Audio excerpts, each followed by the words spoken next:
우리가 이렇게 아침마다 또 새벽을 깨우면서 또 이렇게 말씀 가운데 나오는 이유는 어떠한 단순한 우리의 어떠한 의무감 때문이 아닙니다. 바로 우리의 연약한 인생이 하나님과 다시 우리가 연결되기를, 또 우리 가정과 교회가 또 하나님의 뜻 가운데 우리가 세워지기를, 또 우리의 이름이 또 하나님의 나라의 족보로 또 남겨지기를 바라는 그런 소망을 가지고 우리가 이 자리에 나오고 있습니다. 오늘 우리가 함께 묵상할 말씀은 역대상 7장과 8장의 말씀입니다. 우리가 이 성경을 지금 계속 우리가 역대상을 살펴보는데, 이 역대상을 우리가 읽어가다 보면 이 무엇보다 족보가 나올 때마다 우리는 자연스럽게 지금 페이지를 넘기고 싶을 때가 있습니다. 계속 읽다 보면 이게 누구가 누군지도 모르겠고, 계속 이름이 비슷한 이름 같은데 읽기도 어렵고, 그래서 우리는 이 족보가 나올 때 쉽게 그냥 상관없는 페이지라 생각하면서 넘기고 싶어집니다. 그러면서 또 이 말씀은 나와 무슨 상관이 있을까라는 생각을 우리가 하기도 쉽습니다. 특별히 역대기 앞부분에 보면 거의 모든 장들이 이 족보로 구성되어 있어서 자칫 우리가 또 지루하게 느껴지기도 합니다. 그러나 하나님은 한 사람 한 사람을 절대 잊지 않으십니다. 하나님은 당신의 구속사역을 이루어 가심에 있어서 단 한 사람도 무시하거나 또 소외시키지 않으십니다. 우리는 때때로 이름 없는 존재처럼 살아가기도 합니다. 사람들이 나를 알아주지 않고 나 스스로도 가치 없어 보일 때가 많습니다. 그러나 하나님의 시선은 다릅니다. 하나님은 무명의 사람, 실패한 사람, 잊힌 사람들을 결코 잊지 않으시고 그 이름을 하나님의 역사 속에서 기록하시고 다시 불러 세우시는 분이십니다.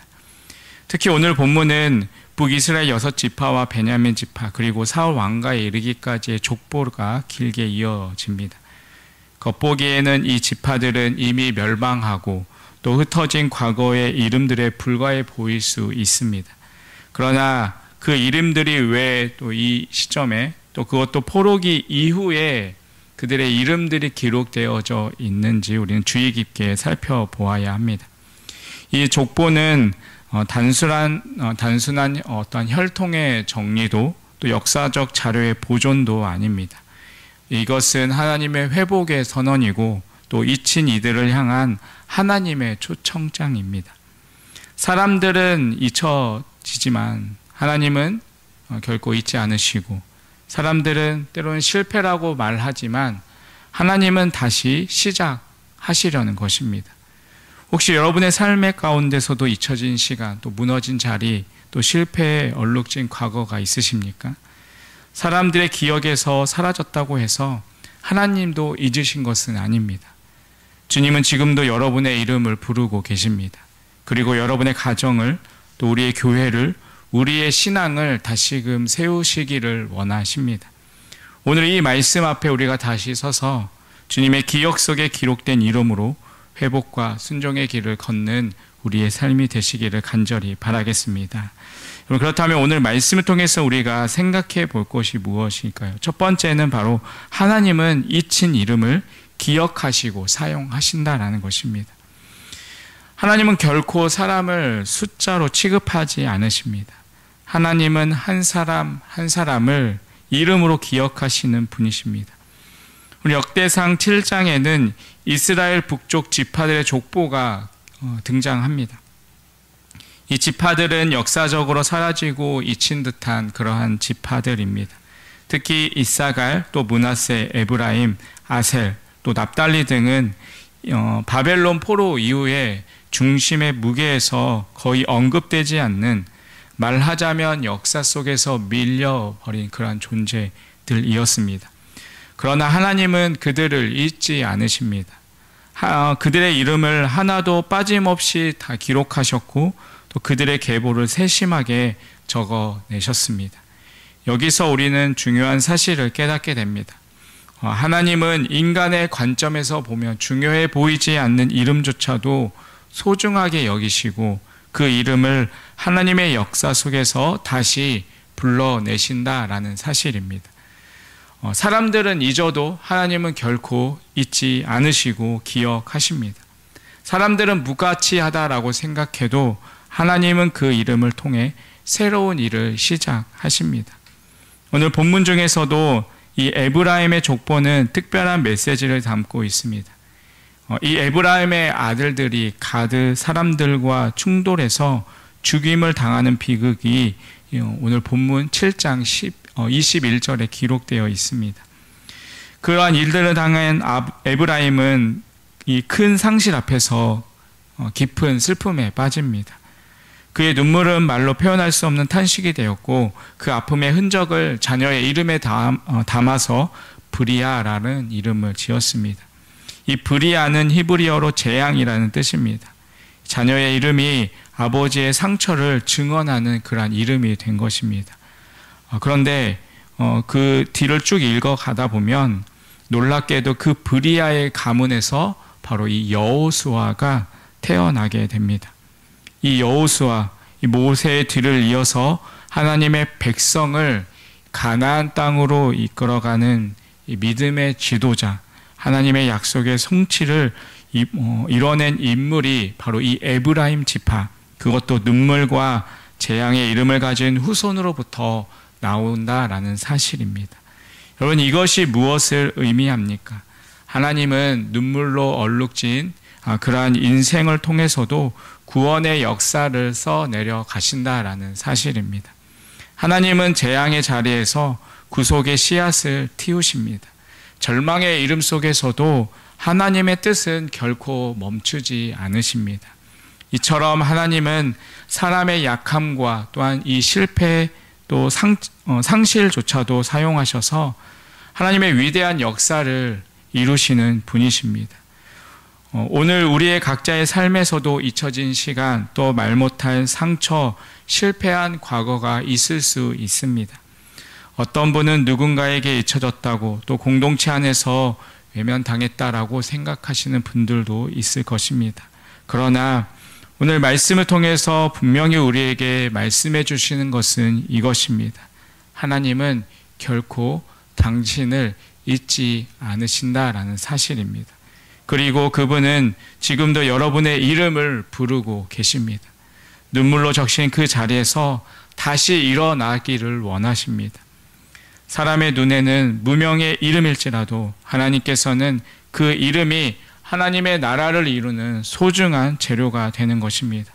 오늘도 우리가 그 하나님의 기억 속에 살아가고 있다는 것을 것을 믿고 낙심하지 말고 일어설 수 있으시길 바랍니다. 사람은 우리의 이름을 몰라줄 수도 있고 나 자신조차도 나를 작게 여길 수는 있지만 하나님은 우리를 하나님의 언약 안에 기억하시고 그 이름을 통해 회복의 길을 열어주실 줄 믿습니다. 여러분, 하나님은 오늘도 한 사람을 찾고 계십니다. 그분의 기억 속에서 다시 시작할 한 사람, 그분의 언약 속에서 반응할 그 한 사람, 그 이름을 불러 하나님의 위대한 구속사 속에서 세우실 그 한 사람을 찾고 계십니다. 여러분, 그 한 사람이 바로 여러분이란 사실을 믿으시기 바라겠습니다. 그 믿음 안에서 하나님이 우리를 기억하시고 계시다는 사실을 믿고 그 믿음 안에서 우리의 주어진 삶에서 최선을 다해서 살아갈 수 있는 우리의 삶이 되시기를 간절히 주님의 이름으로 축원드리겠습니다. 두 번째로 기억해야 할 것은 하나님은 무너진 가문을 다시 세우신다는 사실입니다. 역대상 8장에 다시 한번 기록된 이 베냐민 지파의 족보는 단순한 반복이 아닙니다. 오히려 더 자세하고 촘촘한 계보를 통해서 이 무너졌던 가문이 어떻게 하나님의 은혜 안에서 회복되고 또 다시 세워졌는지를 보여주는 그러한 내용입니다.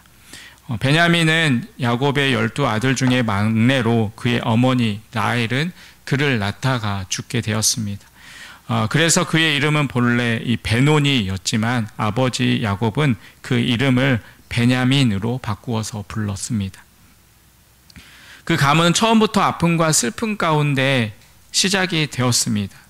그런데 그런 베냐민 지파는 시간이 흘러서 사사기 19장에서 21장에 보면 이스라엘 공동체 전체를 충격에 빠뜨리는 끔찍한 죄악을 저지르고 말았습니다.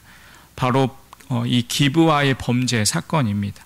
한 레위인의 첩을 기브아 사람들이 이제 집단으로 능욕하여서 죽게 만든 그 사건으로 인해서 이스라엘 전체가 분노했고 결국 내전이 벌어져서 이 베냐민 지파는 거의 멸절의 위기까지 가게 되었습니다. 단지 이제 600명만이 남았을 뿐이었습니다. 이쯤 되면 우리는 이렇게 말할 수 있을 것입니다. 이제 이 가문은 끝났다. 이제 하나님께서도 이 가문을 버리셨다라고 말하고 있을 것입니다. 그러나 하나님의 관점은 다릅니다. 하나님은 무너진 그 가문을 포기하지 않으시고 다시 세우십니다. 오늘 본문 역대상 8장은 바로 그 사실을 우리에게 말해주고 있습니다. 베냐민 지파의 수많은 자손들의 이름들이 다시금 기록되고 그 중에 이 사사 에훗과 또 사울 왕의 가문까지 포함되어 있습니다.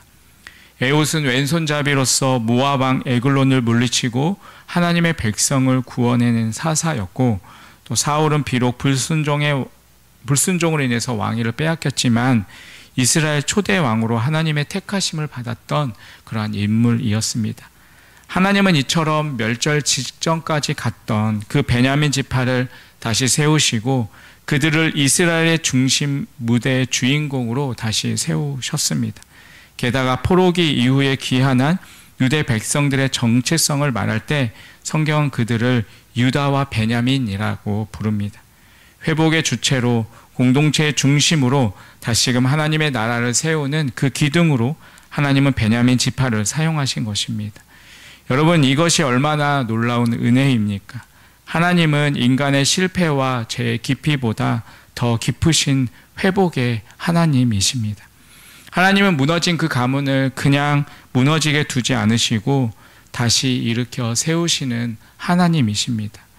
혹시 여러분의 가정 가운데 신앙의 가문이 끊어졌다라고 혹시 느끼십니까?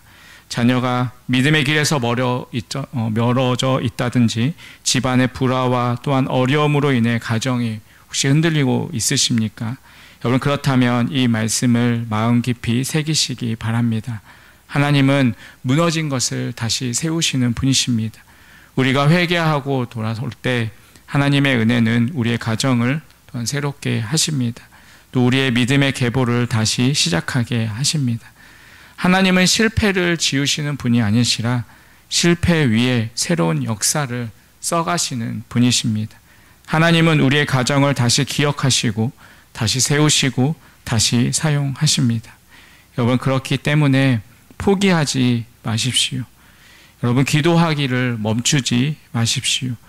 믿음으로 견디시기 바랍니다. 하나님의 회복은 반드시 시작될 것입니다. 여러분, 그 하나님의 회복을 우리가 믿고 끝까지 인내하며 기도함으로 그 믿음으로 살아가는 우리의 삶이 되시기를 간절히 주님의 이름으로 축원드리겠습니다. 마지막으로 하나님은 경건한 계보를 통해 하나님의 나라를 세우십니다. 역대상 7장과 8장에 반복되는 공통된 특징이 하나 있습니다.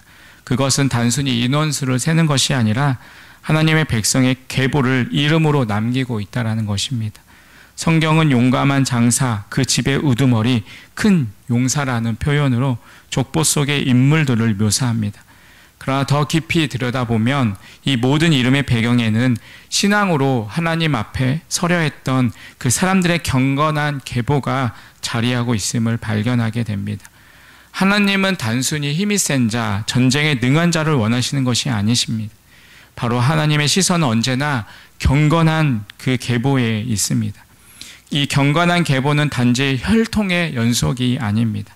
하나님을 경외하고 하나님의 말씀을 따라서 순종하며 살아가는 자들의 믿음의 그 연속성입니다. 그것이 바로 하나님 나라의 기초이며 회복의 뿌리인 것입니다. 특히 이 베냐민 지파 족보 마지막 부분에 이 역대상 8장 29절부터 40절은 이 사울 왕의 계보를 기록하고 있습니다. 여러분, 사울은 불순종으로 인하여서 왕의 계보를 왕위를 잃은 자였지만 그의 가문의 족보가 여전히 이 성경 속에 기록되어 있다는 사실은 매우 중요한 메시지를 담고 있습니다. 하나님은 이 불완전한 인간의 가문 속에서도 회복과 구속의 역사를 계속해서 이어가고 계신다는 것입니다. 하나님은 족보를 통해 단지 과거를 회고하는 것이 아니라 앞으로 세워질 하나님의 나라를 준비하고 계십니다. 역대기를 통한 기자는 이 바벨론 포로에서 돌아온 백성들에게 묻고 있는 것입니다. 너희는 지금 어떠한 계보를 남기고 있나? 너희의 자녀와 후손에게 어떠한 믿음의 유산을 물려주고 있는가? 라는 질문입니다. 여러분, 이 질문은 오늘 우리에게도 던져지고 있습니다. 여러분, 우리는 다음 세대에게 무엇을 남기고 있으십니까? 세상의 성공을 향한 집념입니까? 아니면 하나님의 나라를 향한 믿음의 걸음이십니까? 여러분, 가정 안에서 자녀들에게 또 손주들에게 우리는 어떠한 언어를 들려주고 있으십니까? 여러분, 세상의 뉴스보다 하나님의 말씀을 더 자주 들려주고 계십니까? 세상의 문화보다 기도의 본을 더 깊이 보여주고 계십니까? 여러분, 경건한 계보는 하루아침에 만들어지지 않습니다.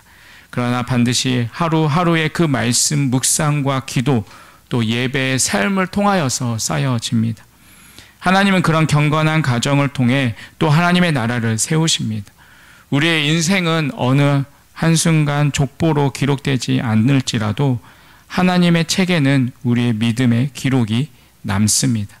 그 이름이 하나님의 기억 속에 살아있고 우리의 자녀의 믿음 위에 서게 되며 또 우리의 가정이 복음의 통로가 되는 것, 그것이 여러분 가장 영광스러운 유산이지 않겠습니까? 여러분, 오늘도 그 말씀 앞에서는 우리 모두가 그 경건한 계보의 한 사람이 되기를 소망합니다. 우리의 이름이, 우리의 가정이 하나님의 나라를 세우는 한 줄기 복음의 통로가 되기를 간절히 바라겠습니다. 여러분, 오늘 우리가 함께 묵상한 역대상 7장과 8장의 말씀은 그저 낯선 이름들로 가득한 그런 족보의 나열이 아닙니다.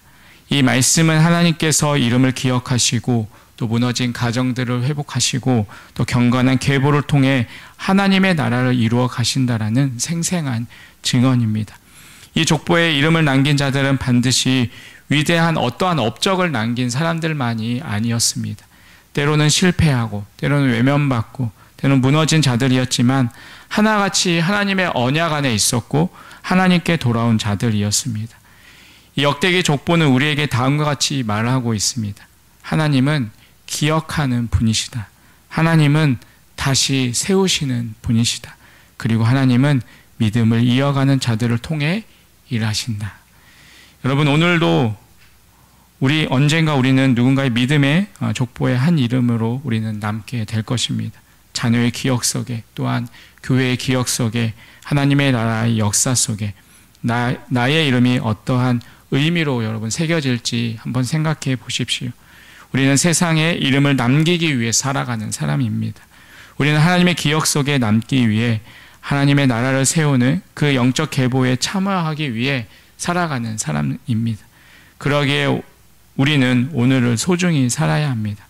무너졌던 자리에서 다시 일어나야 합니다. 가정 안에서 경건의 씨앗을 심어야 합니다.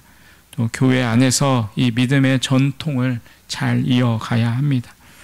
우리의 기도가 후손들의 영혼을 붙잡을 것이고 우리의 예배가 후대의 신앙을 일으켜 세울 것입니다. 하나님은 오늘도 우리를 부르십니다. 너의 이름이, 너의 가정이 너의 나라를 세우는 그 족보에 기록되기를 원한다. 여러분, 오늘 우리가 이 부르심 앞에 아멘으로 응답하며 나아갈 수 있기를 간절히 소망합니다. 여러분, 그럴 때 우리의 이름은 사람들의 책에서는 사라질지는 몰라도 하나님의 책에서는 영원히 새겨질 줄 믿습니다. 여러분, 바로 그 영광스러운 이름으로 오늘도 열심히 하나님께서 주어진 삶 속에서 최선을 다해 살아가는 그런 우리의 삶이 되시기를 간절히 주님의 이름으로 축원드리겠습니다. 기도하겠습니다. 하나님 아버지, 이름 없는 족보 속에서도 하나님의 은혜와 섭리를 보게 하시니 감사합니다. 무너졌던 가문도 다시 세우시고 경건한 믿음의 계보로 하나님의 나라를 이어가게 하시는 주님의 뜻에 순종하게 하여 주시옵소서. 우리의 이름도 하나님의 기억 속에 남는 믿음의 이름이 되게 하여 주시고 우리의 가정도 주의 언약 안에 세워지게 하여 주시옵소서. 주님, 흔들리는 이 세상 속에서도 믿음의 길을 끝까지 걷게 하여 주시고 다음 세대에 살아있는 복음을 전하며 살아가는 우리의 모습이 되게 하여 주시옵소서. 예수님의 이름으로 기도드립니다. 아멘.